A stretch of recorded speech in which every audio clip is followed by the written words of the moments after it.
Bonjour à tous. Aujourd'hui, je chanterai des cantiques. Soyez remplis de l'esprit. Entretenez-vous par des psaumes, par des hymnes, par des cantiques spirituels, chantant et célébrant de tout votre cœur la louange du Seigneur. Éphésiens 5, 18 et 19.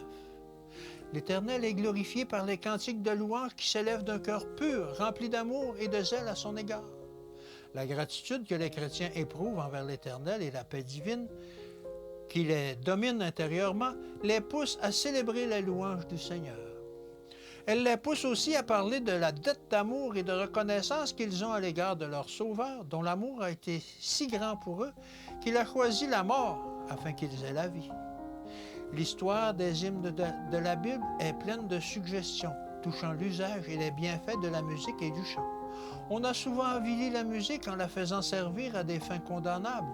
Elle est alors devenue un des moyens de tentation les plus séduisants. Mais lorsqu'on en fait un bon usage, c'est un précieux don de Dieu, destiné à conduire les pensées vers de purs et nobles sujets de méditation, à inspirer et à élever l'âme. Dans leur pérégrination à travers le désert, les enfants d'Israël égayaient leur marche par la musique des chants sacrés. C'est de cette manière que Dieu conseille à ses enfants aujourd'hui de mettre du bonheur dans leur vie de pèlerin.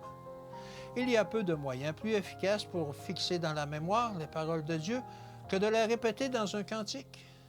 Le chant a une merveilleuse puissance. Il peut adoucir une nature violente ou manquant de culture, aviver la pensée, éveiller la sympathie, amener l'harmonie dans l'action et chasser la mélancolie ou les appréhensions qui enlèvent le courage et diminuent les forces.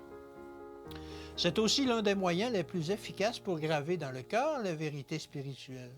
Que de fois la mémoire rappelle à l'âme angoissée ou presque désespérée une parole de Dieu, le message depuis longtemps oublié d'un chant d'enfance peut-être.